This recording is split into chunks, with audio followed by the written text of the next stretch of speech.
Bienvenue dans ce programme avec le pasteur Mickey Hardy sur ce thème « L'ordre dans la maison de Dieu ». Mickey, lors de notre première session, on a parlé sur l'ordre que Dieu veut mettre et on a pris référence du livre de Zacharie qui nous parle de deux onctions, deux oliviers qui représentent le roi, c'est-à-dire l'autorité. Et ensuite, l'autre, c'était le sacrificateur qui représente ici le ministère du Saint-Esprit. Oui. Alors, dans l'Église aujourd'hui, le ministère du Saint-Esprit, nous, ce qu'on comprend en général, c'est le Saint-Esprit qui vient, il y a des miracles, il y a des prodiges, des guérisons, des manifestations du Saint-Esprit. Alors que dans cette construction, le Saint-Esprit a un grand rôle à jouer concernant l'établissement de son Église. Comment tu vois, quel est ce rôle réellement du Saint-Esprit dans son Église? Oui, c'est vrai que la manifestation de la puissance de Dieu par le Saint-Esprit, oui. C'est quelque chose de clair, des miracles, des prodiges, des guérisons, etc. C'est tout à fait correct. Ça fait partie du ministère de l'Esprit. Mais je crois que c'est surtout aujourd'hui, la chose importante, c'est que nous puissions dépendre pleinement sur l'intervention du Saint-Esprit dans la vie des gens et non pas sur beaucoup d'autres choses que nous allons parler pendant cette session. Je crois que dans l'Église, il faut arriver à comprendre que c'est lui, le Saint-Esprit, qui parle. Il guide, il conduit, il donne des ordres. C'est lui. Ce n'est pas l'intelligence de l'homme ou quoi que ce soit. C'est pourquoi, quand tu viens de parler du ministère du Saint-Esprit, qui est tellement important aujourd'hui, avant de comprendre ce que c'est, pour pouvoir dépendre pleinement sur lui, le Saint-Esprit, allons essayer de voir et de comprendre aujourd'hui ce que le ministère de l'Esprit n'est pas. Ce qu'on a interprété, ce qu'on a cru qu'il est. Voilà, afin de mettre les choses claires depuis le départ. Oui. Le ministère de l'Esprit, c'est pas une explication qu'on donne, c'est pas une information qu'on transmet, c'est pas une leçon qu'on veut faire les gens apprendre, ce n'est pas la sagesse de l'homme, ce n'est pas allons dire, l'apparence extérieure, ce n'est pas l'intelligence de l'homme, ce n'est pas un doctorat de religion. Toutes ces choses ne peuvent pas remplacer le Saint-Esprit. Non. C'est même pas un talent. Non. Non plus. C'est même pas un titre. Non. Donc, ce n'est pas toutes ces choses-là. Et peut-être que tous ceux qui nous écoutent, même les serviteurs de Dieu, on peut penser on a peut-être pensé que c'est une de ces choses-là va nous aider à servir Dieu. On ajoute un peu. Donc, on vient finalement, si on vient introduire toutes ces choses dans la construction de l'Église, on va étouffer le Saint-Esprit. Parce que ces choses-là vont être à l'avant-garde, vont devenir une priorité. Souvent, on organise tellement de choses que l'organisation vient tout étouffer. Oui, on n'arrive pas à écouter ce qu'il veut dire. Exact. Parce que le ministère du Saint-Esprit, c'est quoi? C'est l'onction de Dieu. C'est une communication spirituelle. C'est une intervention spirituelle dans la vie de quelqu'un. Je dis bien spirituel. C'est pourquoi ça nous emmène à enlever tout ce qui est de la sagesse de l'homme, tout ce qui est de l'organisation qui vient de l'homme, tout ce qui vient du système du monde aujourd'hui. Donc si nous pouvons comprendre ça depuis le début, ça va nous aider. Ça va nous aider dans notre service, ça va nous aider à dépendre totalement sur le Saint-Esprit et de comprendre qu'il n'y a pas d'éléments extérieurs qui peut contribuer au travail du Saint-Esprit. Mais c'était comme ça au départ dans l'Église primitive. Ils attendaient la venue du Saint-Esprit et tout ce qu'ils ont fait, ils ont fait même...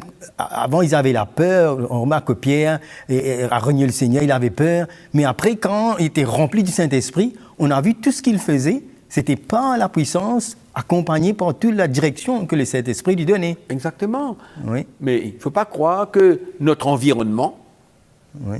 par exemple un bâtiment, parce qu'il est joli, et que ça va contribuer au ministère du Saint-Esprit, que ce soit le son dans un bâtiment, toute la technique qu'on peut emmener, Même les habits, les apparences. toutes ces choses-là ne peuvent pas venir contribuer à l'action du Saint-Esprit. Ça peut venir nous aider, mais ne pas croire que ce sont ces choses-là qui forment une plateforme pour que le Saint-Esprit agisse ou pour que les gens puissent, allons dire, ouvrir leur cœur et accepter l'Évangile. Non. Là, il faut bien mettre le point sur le i. Hein? C'est ou le Saint-Esprit ou rien.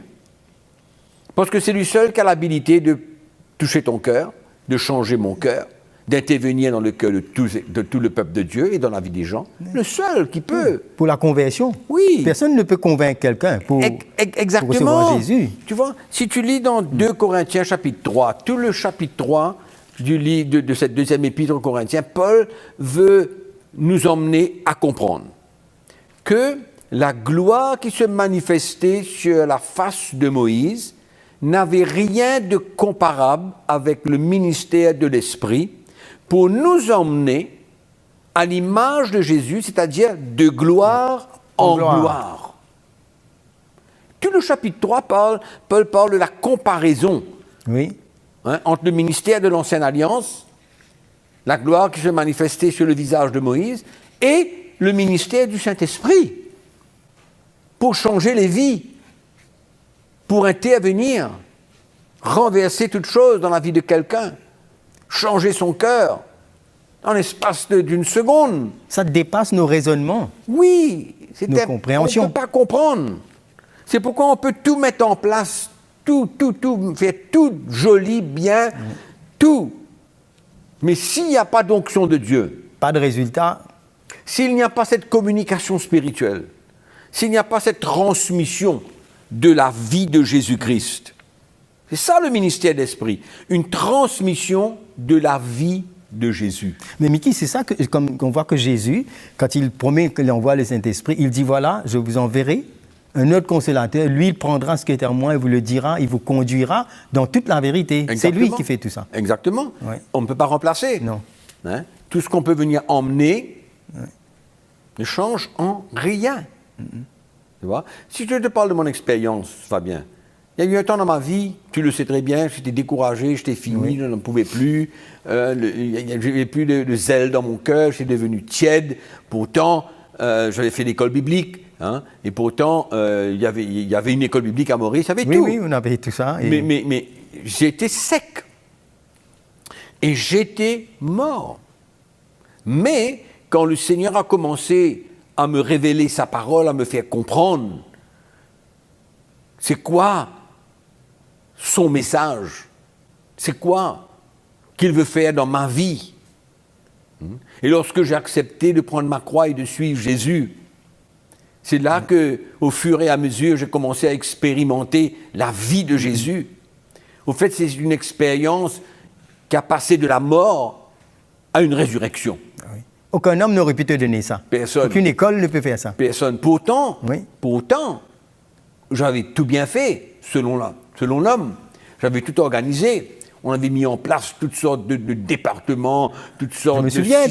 Tout ça. On avait tout fait, on était fatigués après. Fatigués. C'est pourquoi le ministère de l'Esprit, l'onction de Dieu, la vie de Christ en nous, c'est ça le ministère de l'Esprit que nous avons besoin de comprendre. Amen, amen. Et c'est pourquoi la croix est l'élément essentiel pour la transmission de la vie de Jésus, pour permettre au Saint-Esprit de œuvrer. Amen. Dis-moi, on parlait à cette époque de l'excellence dans le ministère, le perfectionnisme. Qu'est-ce que cela a fait et comment on comprend? Qu'est-ce que c'est de l'excellence dans le ministère? Tu sais, Fabien, Oui, c'est facile de dépendre sur notre charisme. oui, C'est facile de dépendre sur notre connaissance, la connaissance de la Bible. C'est facile de dépendre sur toute l'organisation qu'on peut essayer de mettre en place. Mais à la fin, qu'est-ce qui est accompli? les cœurs ne changent pas. Qu'est-ce qui est accompli à la fin s'il n'y a pas le ministère de l'Esprit? Peut-être qu'on peut voir un petit peu les éléments qui ont vraiment affecté l'Église aujourd'hui et qui continuent à affecter l'Église aujourd'hui à travers l'influence du monde. Qu'est-ce que le monde a emmené dans l'Église?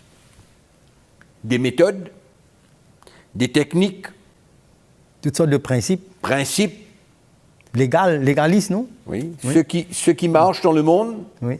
la manière que le monde Opère, fonctionne. opère, tous les systèmes et les techniques qu'ils mettent en place. On ramène Et on ça. veut prendre ça et venir dans l'Église et de croire que ça va être la clé Pour faire bouger pour l'Église. faire bouger l'Esprit de Dieu. Ça me rappelle un petit peu comme David qui mettait sur lui l'armure de Saül. Ça n'allait pas. Il ne pouvait pas. Il fallait se débarrasser de ça. Exactement, exactement. Oui. Et donc, c'est dangereux. Oui. Parce que le monde nous demande la perfection. Oui. Oui, non. Oui, Tu c'est vois, dans comme le ça. monde aujourd'hui, ben, tous demandent la perfection. Oui. Et le problème, c'est que l'Église a une tendance de prendre ce même chemin. Hélas. Et de croire que la perfection, c'est ça qui va construire le peuple de Dieu. Et on fait tout le contraire. Non, c'est pas possible. Et ça, on a bien besoin de le comprendre. S'il y a une chose que l'Église a besoin de comprendre aujourd'hui concernant le ministère de l'Esprit, ça n'a rien à voir avec la perfection. Oui. Les gens, dans le livre des Actes qui servaient Dieu, Oui. comment est-ce qu'on... D'où ils viennent? Ils Qu'est-ce dépe- qu'ils avaient? Eux, ils se dépendaient totalement du Saint-Esprit. Totalement. Hein? Premièrement, ils n'avaient pas d'intelligence. Ils étaient des gens... Ils étaient des pécheurs, Sans instruction. sans instruction. Oui. Et pourtant, ils ont secoué le monde. Pourquoi? Parce que c'était une dépendance totale sur le Saint-Esprit. Et c'est ça la clé. Et je crois qu'il y a beaucoup de choses aujourd'hui qui essayent d'éteindre la voix de l'Esprit. Étouffer la voix de l'Esprit. L'action du Saint-Esprit. La liberté du Saint-Esprit. Tellement de choses que nous voulons organiser, mettre en place, perfectionner. L'excellence du ministère. Nous avons connu l'excellence du ministère, Fabien. Oui. Comme quoi, il fallait tout faire, Tout faire. bien. À la lettre. Oui. Mais C'est- où on va aller comme ça? C'est l'intelligence de l'homme. On opère au niveau de l'intelligence, alors que le Saint-Esprit, lui, il utilise des cœurs brisés où il forme, n'est-ce pas? C'est avec des cœurs, c'est là qu'il travaille, lui. Oui. Mais nous, on a voulu travailler avec la tête, avec tous nos principes qu'on a imités dans le monde et on met ça dans l'Église. Ouais.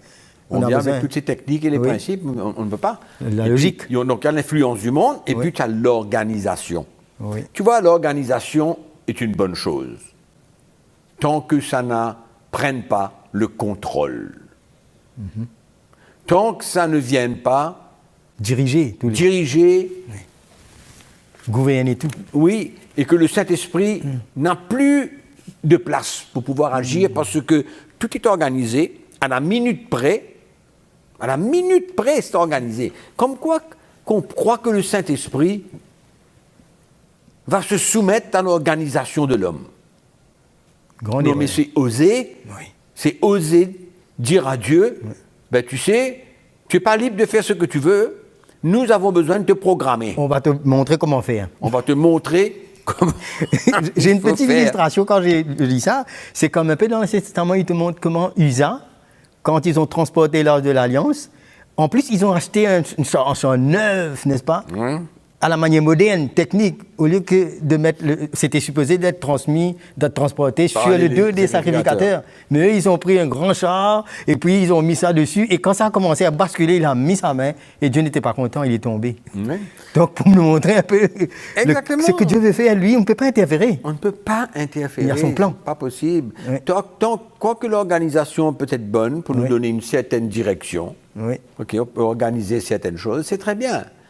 Mais on ne peut pas étouffer, Oui. écraser l'action du Saint-Esprit parce que nous sommes gérés par l'intelligence de l'homme et par la sagesse de l'homme. C'est La pas ça. sagesse de l'homme. Oui, c'est ça les C'est-à-dire- montagnes, Mickey. c'est C'est l'obstacle, non? Ce sont les montagnes. Grave, ça. Exactement. Non seulement ce sont les actions de l'ennemi contre pour s'opposer, mais à l'intérieur même, Oui. il y a des obstacles qui se lèvent à l'intérieur même de l'Église. Et tout ça, ça se manifeste par les influences du monde, l'organisation. L'organisation, on veut tout organiser. Hein?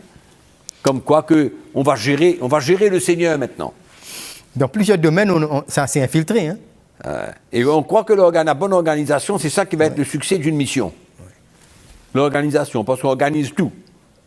Et quand on réalise que c'est la prière, le jeûne, le don de notre vie, c'est ça qui va être le dépend succès d'une mission. du Saint-Esprit. Pour permettre à l'Esprit de Dieu d'agir simplement, librement, quand il veut. Et il peut nous diriger dans des choses que nous n'avons pas prévues. Nous n'avons pas prévu. Dans le Nouveau Testament, on voit Pierre, comment Dieu l'envoie chez Corneille. Et puis les disciples même ont commencé à se demander, ils ont compris, voilà ce que Dieu veut faire. Mais oui. Des choses qu'on ne s'attend pas, qu'on ne connaît pas. Nous avons besoin de mettre nos priorités en ordre. Oui. OK? Oui. L'influence du monde et toutes ces affaires-là, ces choses-là doivent être en dernier sur la liste. En dernier sur la liste. Oui. Notre priorité, c'est notre dépendance du Saint-Esprit, notre préparation. Les choses se passent dans l'esprit avant, pendant, après. Après. Tu vois? Oui. Parce que la construction de l'Église, c'est une construction spirituelle. On peut avoir des tout parfaits autour de nous, tout parfait, la perfection. Où ça va nous emmener, la perfection? Où ça peut nous emmener? Aucune part. Ça va nous emmener aucune part, Fabien. La sagesse de l'homme. Et c'est grave ce qui se passe dans l'Église aujourd'hui. C'est grave. C'est pourquoi dans mon cœur, moi, j'ai une lutte. Oui. J'ai une lutte.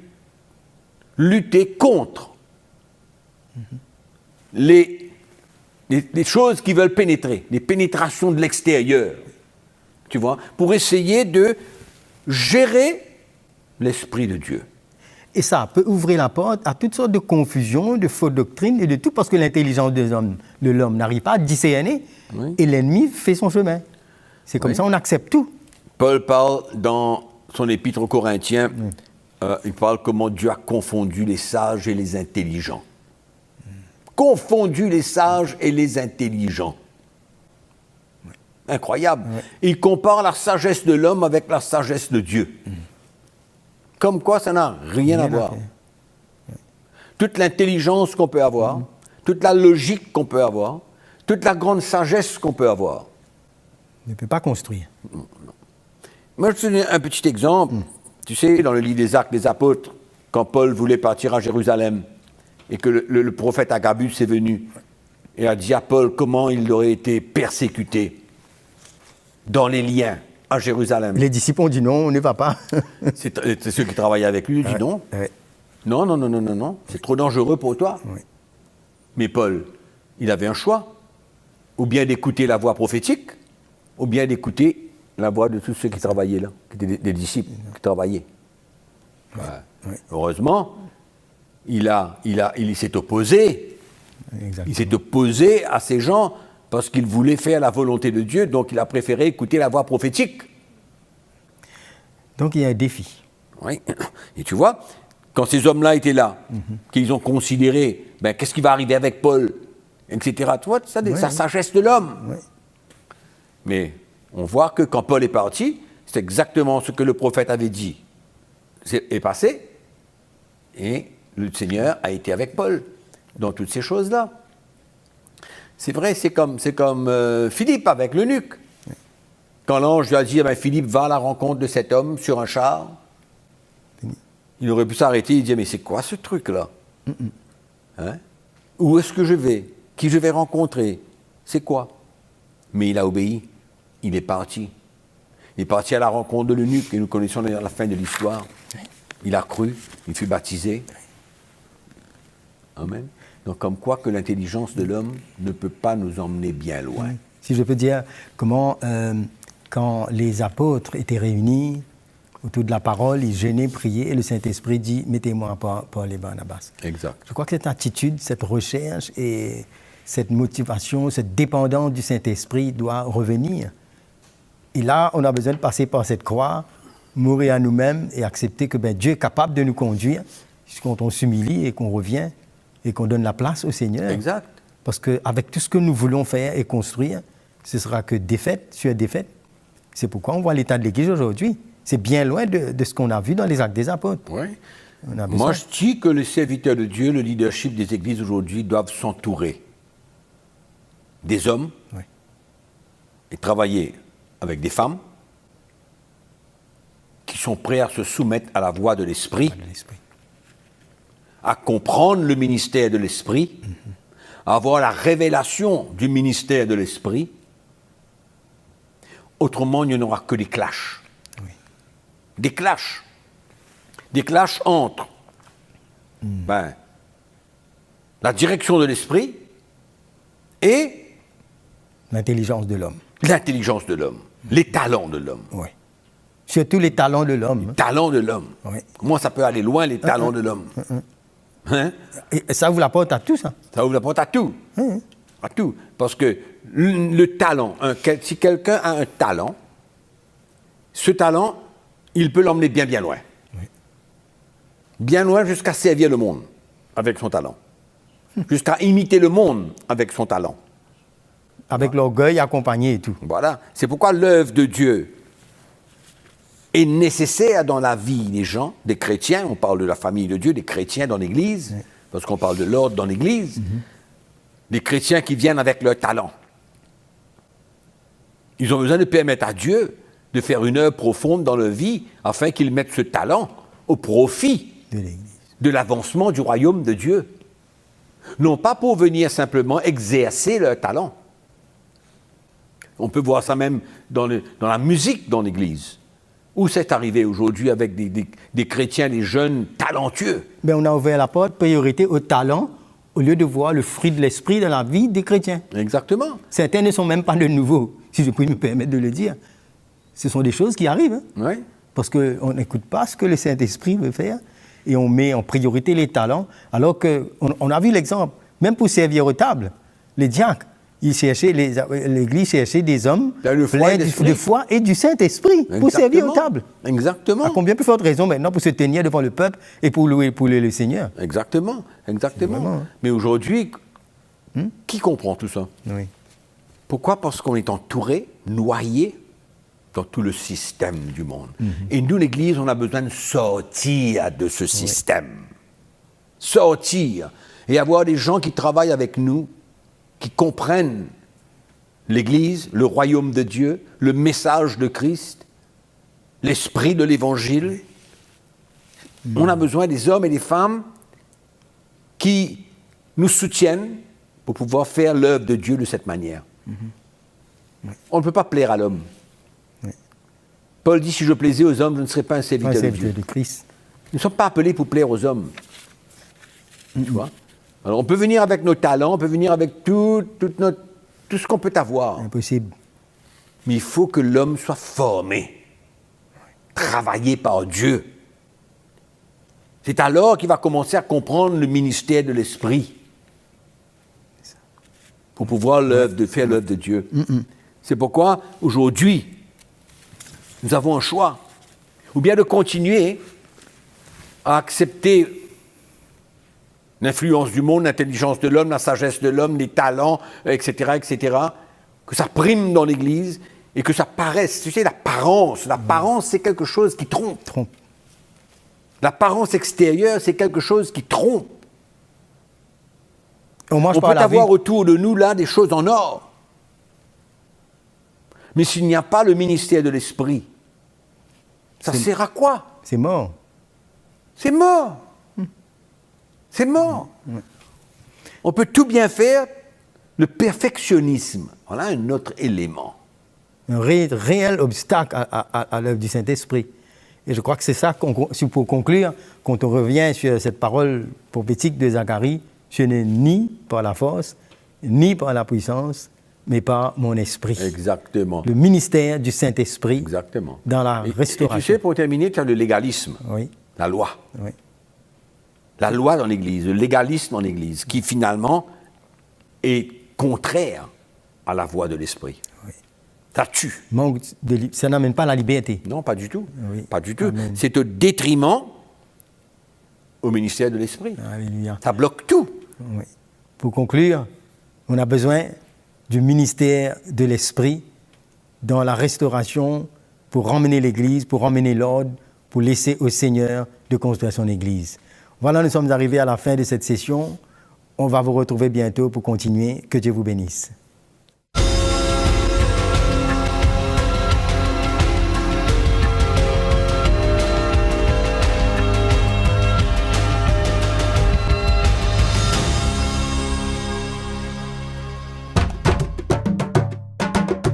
Pour plus d'informations, visitez le www.ctmi.org.